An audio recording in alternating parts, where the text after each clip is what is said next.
Welcome to our review of the report, Supply Chain Risk Management. We're publishing our new report this week, and to help all of you better incorporate the results of the research into your risk management plans, we've recorded an overview of our findings. I'm Allison Crawford, Director of Marketing, and I'll be your host for a webinar delving into the steps you should take to mitigate the effects of natural events, geopolitical shifts, economic uncertainty, and demand to supply volatility to your business.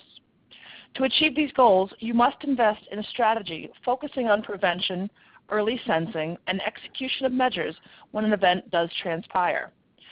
To do that, let me turn the presentation over to Lora Cecere, founder and CEO of Supply Chain Insights, who will share the findings in our research and provide you with insights to begin your supply chain transformation. Lora?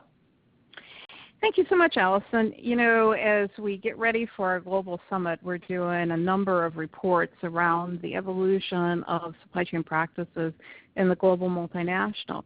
And as the company matures from strong vertical silos, the horizontal processes become more important. And the horizontal processes that we're writing about are new product launch, sales and operations planning, revenue management, supplier development, corporate social responsibility, and risk management. Now, risk management had its genesis in finance, really to mitigate insurance claims.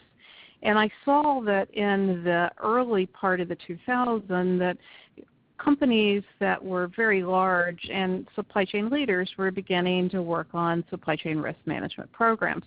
But now it's become the proactive identification and assessment of the potential risk of the supply chain. And let's just face it, things are going to happen.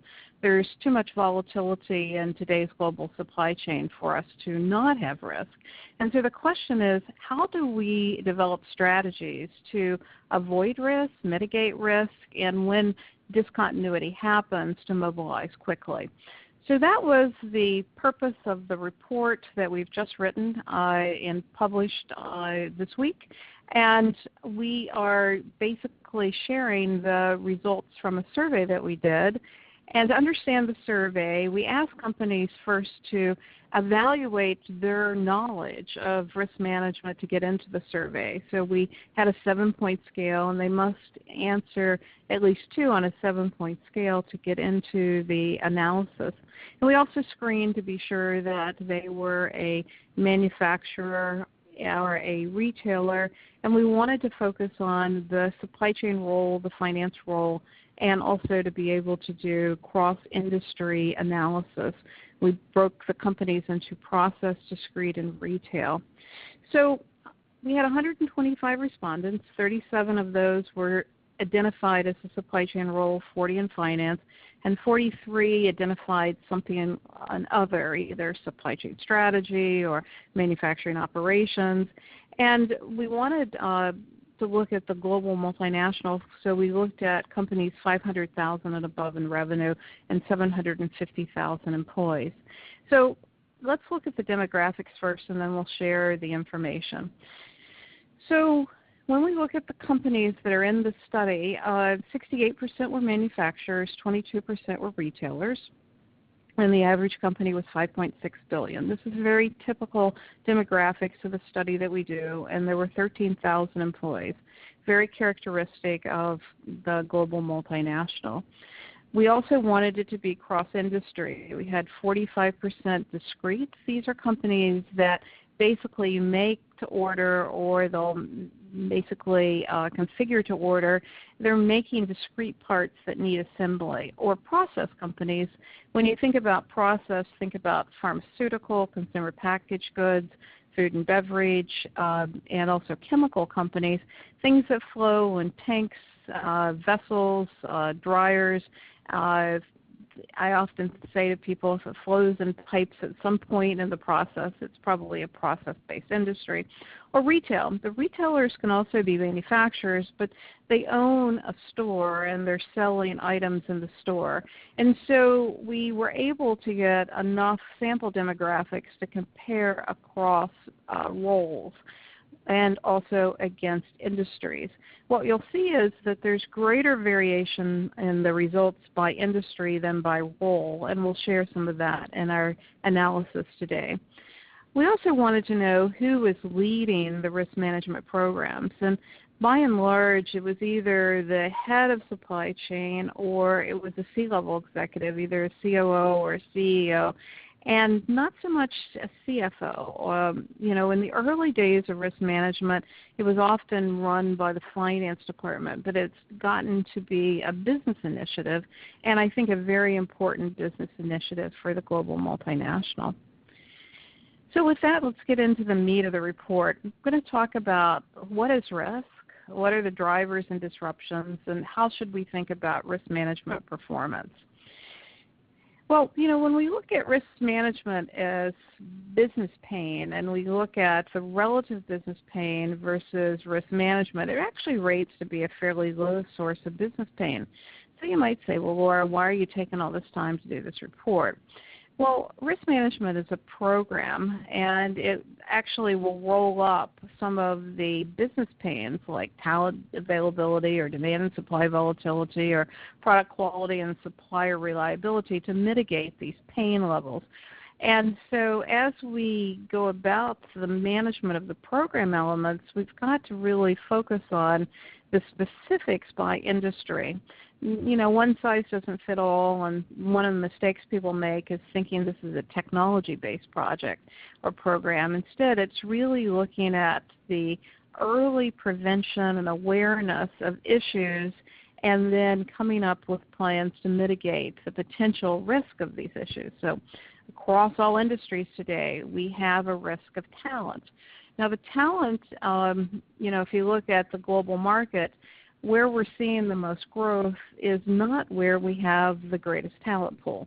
Most of the schools bringing supply chain professionals to market are in North America and Europe.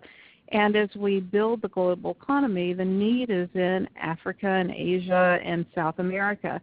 So we have an issue with how do we build global talent and build the skill base for global talent. And that is happening at the same time that we're seeing the retirement of the first and second generation of supply chain pioneers. So we have the growth of the global multinational at the same time that we have a mass amount of retirement, which is putting a real bind on the organization in mid-management talent. We're able to find the new graduates out of school, but we're not able to bring those new graduates along fast enough to fill the jobs, and we're not able to have enough skill depth to be able to fill the needs that organizations have. And so a lot of the organizations that we're working with in risk management programs are doing work around internal training and skill development. Also, demand and supply volatility. It was much easier to forecast demand as a regional company. The regions were better known. There was less issue with global governance around demand forecast, and the consumption of the forecast was easier because there wasn't as much matrix shipping and cross movement of goods across borders. So demand volatility has increased. And what do I mean by that? The forecastability, if we take the ability to forecast in the items and the demand error, what we have today is much harder to forecast than 20 years ago. Also, supply volatility has never been higher. Our supply base is not as viable as it used to be. We've pushed a lot of cost and waste back on the supply base. We're also seeing, for the first time, scarcity of supply. The traditional supply chain has looked at the most likely constraint as being manufacturing, and that's what our traditional advanced planning systems were set up to do, was to visualize and mitigate constraints in manufacturing. But the identification and mitigation of constraints in the supply base and procurement is a new skill that people are learning, and they're learning it faster in the discrete industries than they have in the process and the retail. And then we get product quality and supplier reliability issues. Think of all the recalls that have made the press, whether it's the airbags or the ignition switches or the bad tires, where we're working across tiers and the supplier quality is so essential. We have more need for programs for supplier quality.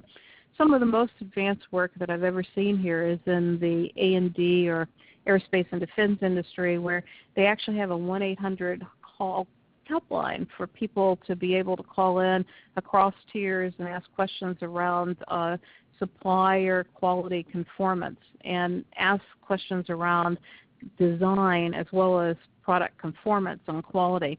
And then the ability to actually move quality documents along with shipments is an advanced capability that has matured in the A&D industry and also in the automotive industry to be able to associate lots with quality documents, to be able to facilitate recalls or to be able to track customer sentiment back to parts and parts availability. So the supply chain has grown a lot in that area, but there's still a lot of room to go. And then cross-functional and metrics and incentives and goals is still a major risk issue for the retail industry, and also if we look at the discrete industry, as we think about, what do we motivate people to do, and the speed of business is just increasing. So these are some of the risk issues, and you can see that these issues actually have to be boiled into a risk management program. So it isn't risk management for the sake of risk management. It's how do we condense these issues to a manageable program so that people can work to make the supply chain more viable, and they can also prevent discontinuity. So a discontinuity event is where the supply chain flows stop. It could be in products, it could be in information, it could be in cash, but it's where we have a stoppage of the flows, and it can be material, resulting in a material event on the balance sheet. So as a result, what we find is that risk management is often embedded in other processes. I find that it's important that there's leadership, and you'll see that the companies that rate themselves the highest on risk management actually rank that supplier-based leadership or leadership of the organization is very important, even though it's embedded in other processes. And then we also have standalone programs. We seldom have it outsourced as a third party. In fact, I recommend that companies not consider this. And then we've got a few companies, about 8% across the industries, that are just getting started. So in the last 13, 14 years, we've had a lot of maturity of risk management really embedded in other processes. Not everybody's looking at all of the elements that are covered in this report, but there's been a lot of progress. So why are we doing it? Well, it's just the right thing to do. It's more important to the leadership team. It's often been driven by an event, whether it was Hurricane Sandy or the port issues that we've had, or the horrible issues that we had in Japan, or the issues we had in Thailand. There has usually been some kind of a natural event that has happened that's been a wake-up call for the leadership team, or it could be a quality issue or a potential liability that they have on a new product launch. So most of the time it is top-down, seldom bottoms-up, and that's a characteristic of a mature risk management program, one that's clearly identified what they need to go after, and it has leadership support. Now let's look at the other characteristics that really drive the program. Well, when we look at risk management, we've got to look at the supply side risks, the external risk, the internal risk, and the demand side risk. And these are the issues that most people are addressing in their programs, and you can see that it's heavier focus on the supply risk. We do have a demographic sample here that is more discrete based, which has more focus on procurement of parts. But you can also see that demand side risks are not as well understood and not as actively focused in the program. And across industries, you can see that when people think about risk management, they'll often think about it in the procurement area, but not as much across the other areas. So it's important to think about it holistically, because demand volatility is in one of the top 3 drivers, and product quality tops the list and increased complexity of operations is the fourth, and getting alignment of external supplier and demand risk is important. And you can see that across the industries that product quality issues go across all industries. Supplier viability is very heavily weighted towards discrete retail industries, and demand volatility is also very heavily weighted in process and discrete industries. And in our charts, the way to read our charts is the bottom is we have the question.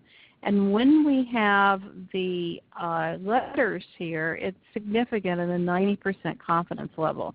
So for example, increased complexity of operations is significantly increased over retail, and you can see the C there. And likewise, economic uncertainty, increasing regulatory compliance is significantly higher in retail than in discrete. So it helps you to be able to read the charts. The other thing is that as we think about the evolution of risk management and we think about the total portfolio, we ask people to look 5 years back and 5 years forward to be able to get a portfolio of where the issues are. And you can see that product quality has the largest circle, which means that it's the largest issue. But we're actually starting to see some decreasing risk there, even though it rates very high. Demand volatility is something that does not have a lot of heat or focus right now, and I think it should, but you can see it rates very high but with a very small bubble. Economic uncertainty and supplier viability are very large, and they're growing in terms of risk. And then areas of increasing risk are globalization, operations complexity, regulatory compliance, and this all has to do with the building of the global governance of the global organization. You know, as we move from multinationals to global and we decide how do we make decisions, how do we pivot the supply chain and key operations, how do we manage operations across the globe, there's a need for a whole set of work processes that need to happen. And often companies will finish an ERP project or a global planning project, and then they'll have to sit back and they'll have to say, well, how do we make decisions and how do we drive improvement? It's a whole different ball of wax than when they were regional. So this gives us the portfolio of issues to really be proactive about. Now, the other thing is, as we think about these issues, you know, it isn't just a nice to have. In fact, we found that on average, 28% of the disruptions that were reported were included in financial reporting, which means that they were material. And to be material, it had to meet the auditor standards that there was a significant enough event that it would have to be reported. The average company in the survey had 3 major disruptions where the flows were stopped, and one of the 3 was material. And so as you think about a material event, it scars the organization, and we want to prevent it. And if it does happen, we want to be sure that we have policies so that people know what to do and they can start to really get at the fix or, you know, what they need to do. So whether it's supplier or a natural event like a hurricane or a flood or a demand event or cost, this whole portfolio of events are important to really seize. So as we think about 2010 to 2015, we asked companies to share with us what was the impact of the events across the globe for this period of time. And you can see that the recent West Coast port slowdown was a major risk impact. You know, we have seen a lot of writing that, you know, we were going to have another West Coast port shutdown, but when it happened, most people were not ready for it. And they weren't ready to actually start to deploy to other ports. and they hadn't really thought about the West Coast slowdown and their network design projects. They just assumed that the West Coast ports would be running in North America. So that had a major impact. Hurricane Sandy also had a major impact, and I'll tell you a story. I was visiting with a West Coast food manufacturer during the period of Hurricane Sandy. And I was on the last plane out of Washington, D.C. to the West to visit this supplier. And I had breakfast with him the morning, and I said, how did your plants do with Hurricane Sandy? And he smiled and he said, Laura, we're great. Our plants are fine. Our people are accounted for. And I said, but how about your first and second tier suppliers? What about Pactiv on Long Island and International Flavors in New Jersey? And he looked kind of pale and he said, I'll get back with you. So we tend to think about our plants and our people, but not necessarily about the entire value network. And that's the opportunity. So you can see this was the impact of the events around the world during the last 5 years. And, we don't know what the events are going to be in the next 5, but we can look at this pattern and we can see it's a combination of geopolitical, natural events, and what I'm going to call infrastructure issues.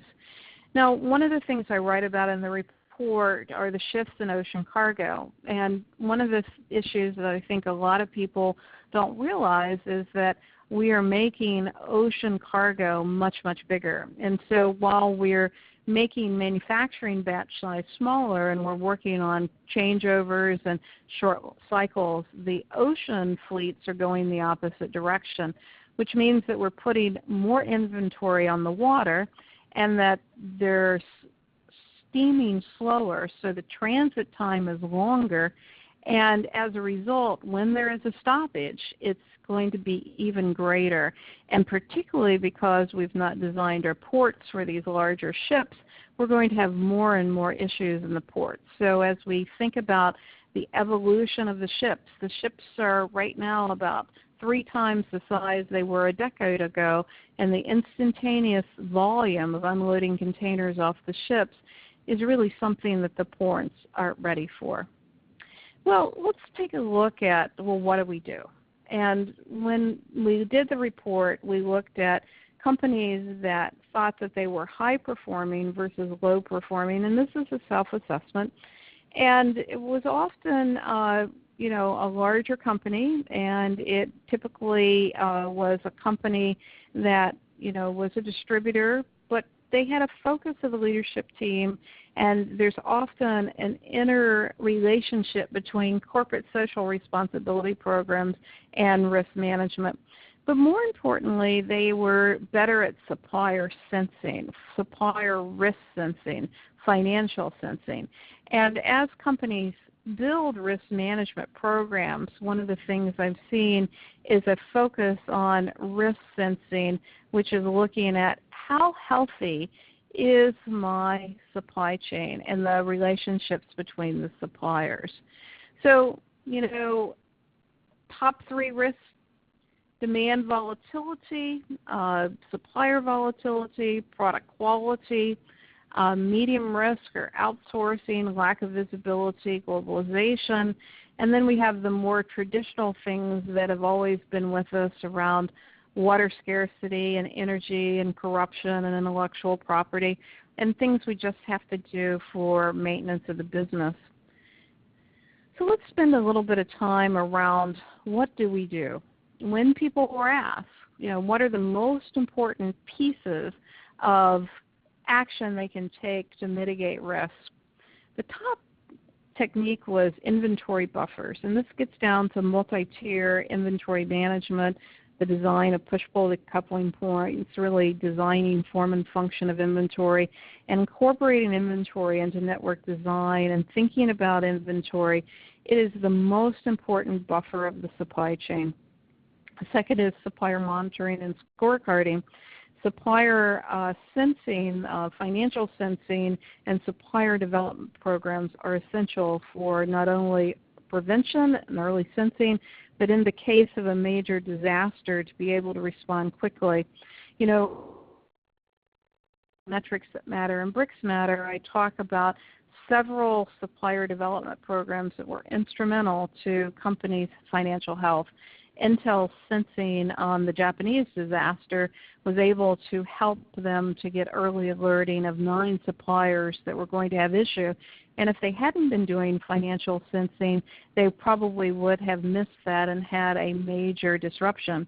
Seagate sensing in the Thailand floods helped them to get a foothold above Western Digital. They were able to respond and to really deploy to help the suppliers. So, being able to look at what-if analysis, to be able to look at how do we actually mobilize, these are all important pieces of the future of risk management. So with that, I just want to close. As we think about risk management, in summary, the programs are advancing, but are they advancing quick enough to keep up with global uncertainty? We have to learn to dance with global uncertainty. We've got to take preventative measures. We've got to manage inventory as a buffer, not just as an asset to be cut. Leadership support of risk management is critical. What we see is it's not a bottoms-up program.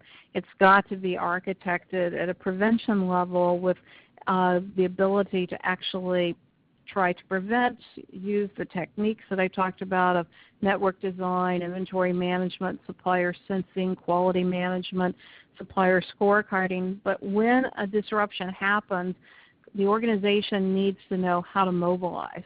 And I've seen both sides of that coin where some companies have done a great job of prevention, but they haven't been as quick on their feet for mobilization.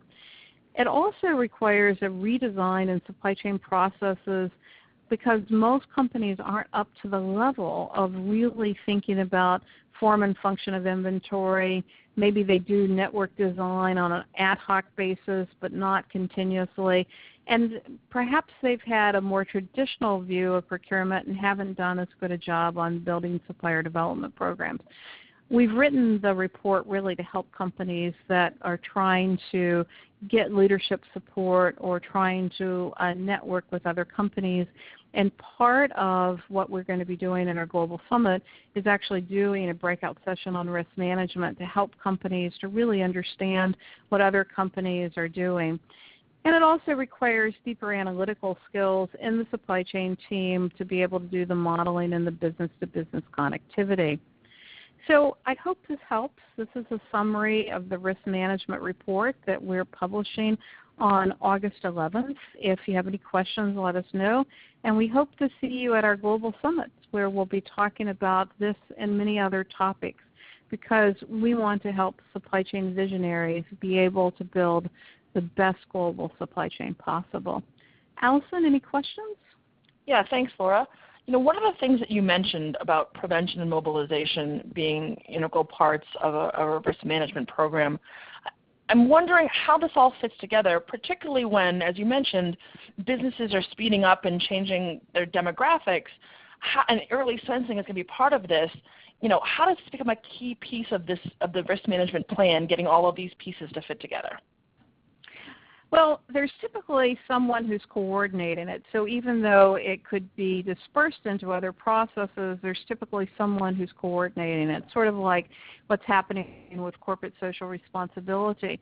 And they're active programs against the identified risk, whether it's talent or supplier viability or quality. And often the culture of the organization will drive what they're putting together. But, for example, Johnson & Johnson is very active around the Credo, which, most people in supply chain have read. But if you haven't, you should go to the Johnson & Johnson website and read the Credo, which really talks about how will Johnson & Johnson do business. And it's middle of the last decade, they started the Supplier Development Program where they worked with Alex Partners to sense financial health and deploy supplier development teams, not to really look at, how do they get more money out of suppliers, but how do they build greater supplier viability? What programs at Johnson & Johnson do they need to change to make things better for their suppliers? which is often very different than what people are doing today. So it really gets to a leader who's driving risk management that can bring other programs and basically bind them together to be able to mitigate risk along not only what is high potential risk areas, but also within the culture fit of the organization. Does that help? It does, and I think one of the questions that comes up from that is, that's a shift from an internal program to we're talking about the suppliers, which is an external factor. How should companies start to think about how they engage with their suppliers, create this monitoring plan and communicate with them, and are there certain metrics they should be using to measure the health of their suppliers? Absolutely. So our suppliers have never been, it's brittle and it's fragile, and that's a change in the last decade. And so as they think about their suppliers, it can't just be a buy-sell program of procurement talking to sales. It really needs to be a holistic program of how do strategic suppliers fit into the value network, and how do they automate the processes for purchase orders, for getting goods, for transferring quality documents, for supplier visibility. And we've done a lot of work on business-to-business networks, and unfortunately many of them are not up to the standard. We're still coordinating the business-to-business network through spreadsheets and email, which doesn't really give us a system of record. We can't really attach quality documents with shipping documents, with financial documents. And so the evolution of business-to-business networks with canonical infrastructures is a very positive thing to do. The technologies are emerging, but it's much better than EDI, which has latency, and it's much better than spreadsheets and email. I was talking to a supplier of Caterpillar the other day that says that they get over 10,000 emails a day about what a plant's going to manufacture. And what happens is the plant keeps rescheduling, and they've got a lot of plants, and they're never really sure because there's not a system of record to go back to say which of these spreadsheets is the most representative of the need state. And so, the B2B networks give us that business-to-business system of record. I hope that helps. It does, and I know that we have to wrap up soon, but so I wanted to take a chance to ask if there's any other final suggestions or comments for the audience when they think about implementing a risk management program. I think it's really about building viable business networks and being able to respond quickly. I think the most advanced companies do drills and audits around potential risk factors. We know there's going to be an earthquake in the western part of the U.S. We need to be ready. We know that certain regions of the world have hurricanes and floods. We also know that certain regions of the world have geopolitical risk. And as we think about network design and we think about relationships, we also need to think about the what if and put that into our plans. I hope that helps. It does. Thank you for the insight and the research today, Laura. I think this will be very helpful for our listeners. And I want to thank everyone that tuned in today. This report can be found on our website at www.supplychaininsights.com/research-reports. And the slides from this webinar can also be found at www.slideshare.net/Lora Cecere. Again, at Supply Chain Insights, we believe in the open content model, so please feel free to use any of the information in the slides or the reports in your presentations to accelerate your business. If you do use any of the information, we only ask for attribution in your presentations. As Laura mentioned, we'll be hosting a session on improving risk management strategies at the Global Summit in Scottsdale this September 9th and 10th, so we hope that you'll be able to join us. For more information, please visit www.supplychaininsightsglobalsummit.com for more information and to register for the conference. If you have immediate questions about your risk management plans and would like us to advise you on how to create the best strategy, you can reach out to Regina Denman, Director of Client Services, at regina.denman, D-E-N-M-A-N, at supplychaininsights.com, or contact her at 207-521-9176. And if you ever have a question about supply chain, please contact us. We're here to help you improve the performance of your operations.